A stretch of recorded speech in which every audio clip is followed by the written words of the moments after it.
Hello everyone, I'm Sister Vasa, and today I'm making my coffee here in Vienna, in Austria. Or perhaps I'm making tea. You would never know, would you? In any event, Zillions, today we'll be talking about the great feast of Pentecost, that is the 50th day after Pascha or Easter, when the Holy Spirit descended on the community of the apostles in Jerusalem. This day marks the fulfillment of salvation history in one sense, because on this day the third person of the All-Holy Trinity, the Holy Spirit, entered our history in a special way through the community or church of the apostles, opening himself up to us as he never did before, and making possible our communal life in Christ. This is why in the Slavonic tradition we call this feast the Day of the Holy Trinity, День Пресвятой Троицы, because you see, previously the Father and the Son had been known to human beings, but now the Holy Spirit made himself known in all his divine gifts and energies. On this day, we decorate our churches with green branches and flowers, symbolizing that the Holy Spirit is the source of all life. And I hope you like our set today, Zillions. Our Moldovan set designer did this today. He tried very hard. You want to say hi to everybody? Come on, don't be shy. Oh, okay, I forgot. He's not actually shy. Anyway, he did a very nice job. Now, we're celebrating also the other gifts of the Holy Spirit, like true wisdom, true theology, and also true unity, which surpasses the disharmony within our own selves on a personal level, and also our differences with one another, differences like language, ethnicity, and so on. This is not just an abstract theological teaching, my favorite Zillions.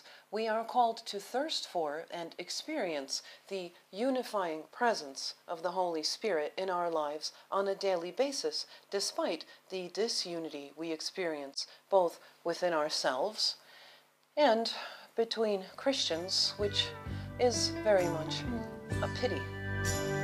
Isn't it a pity?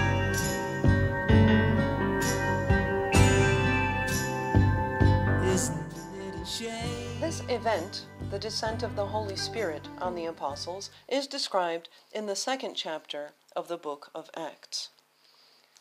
When the day of Pentecost had fully come, they were all with one accord in one place. This means the apostles and the women and men gathered with them.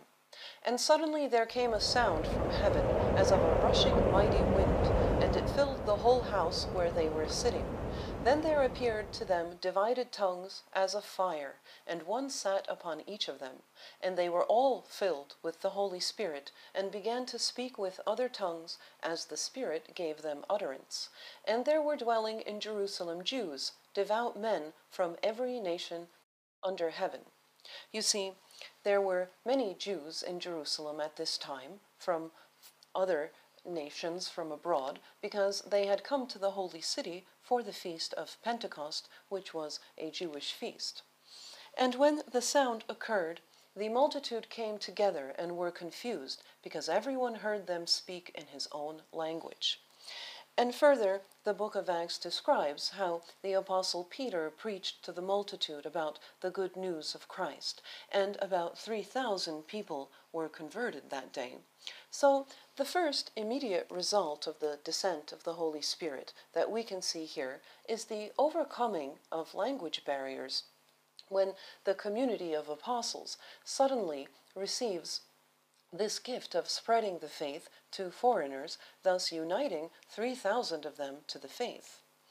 And we are reminded in this way of the humbling fact that church unity is not within human power without the unifying energy of the Holy Spirit. We also see that uneducated fishermen, like the Apostle Peter, are able to articulate theological truth not on their own, but in and from the grace of the Holy Spirit. So theology without the Holy Spirit is really just a boring and often even deadening letter. And an important hymn of Byzantine Vespers on this feast proclaims, "The Holy Spirit grants all things. He overflows with prophecy, creates priests, teaches wisdom to illiterates, reveals fishermen as theologians, and brings together the entire council of the Church."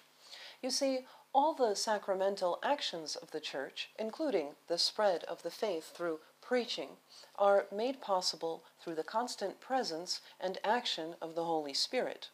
But let's take a closer look at what His presence means for our own personal lives in Christ on a daily basis.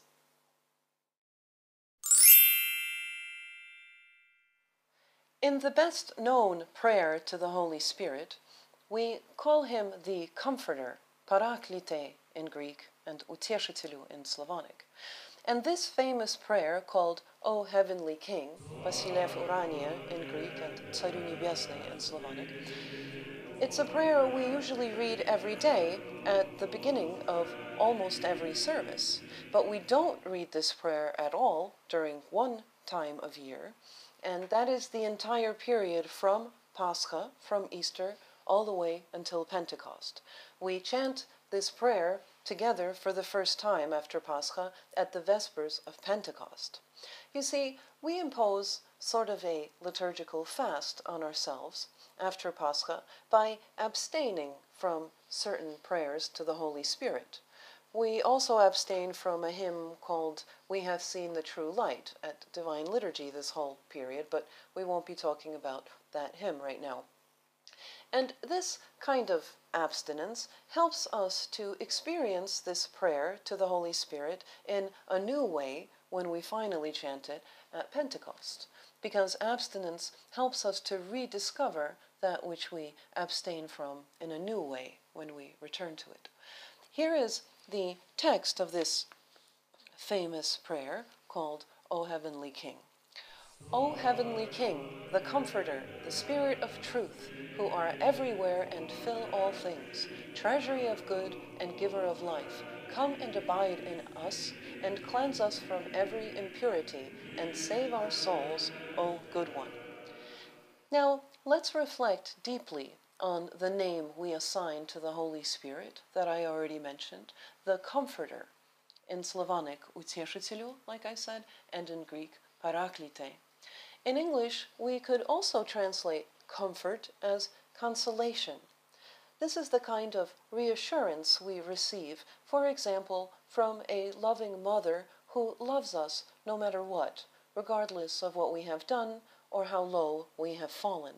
And it is this warmth of comfort or consolation that we so often need, especially in our postmodern times, feelings of existential angst or loneliness and depression. We might feel a hole in our hearts that it seems we simply cannot fill, try as we might.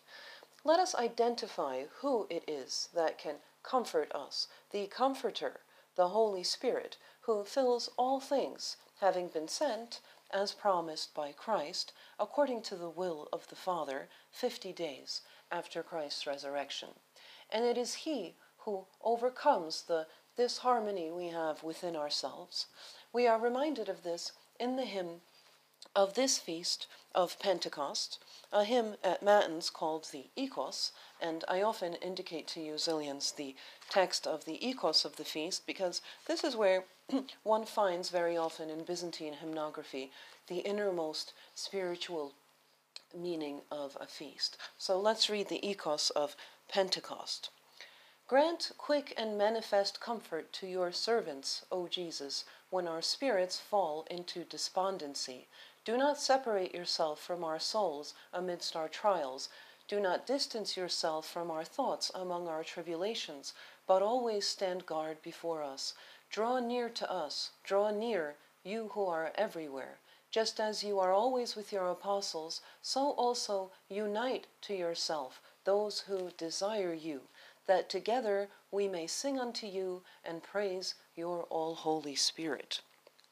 So, let's not wallow in despondency and self-isolation, but take comfort and consolation where true consolation is given in the Lord, the Holy Spirit, even if it is hard for us at times to focus on Him in prayer. Help me, Lord, please, to rise above this feeling.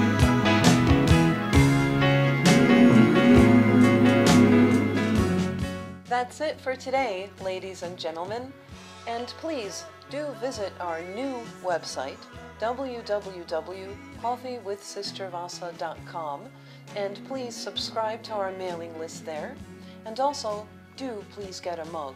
Get a black mug. We still have many of these left. I'm very grateful to those of you who supported us and already got a mug, but many of you haven't. We do very much need your support, so I'd be very grateful to you for that, for getting a mug. Thank you very much for today, and I hope to see you all next time.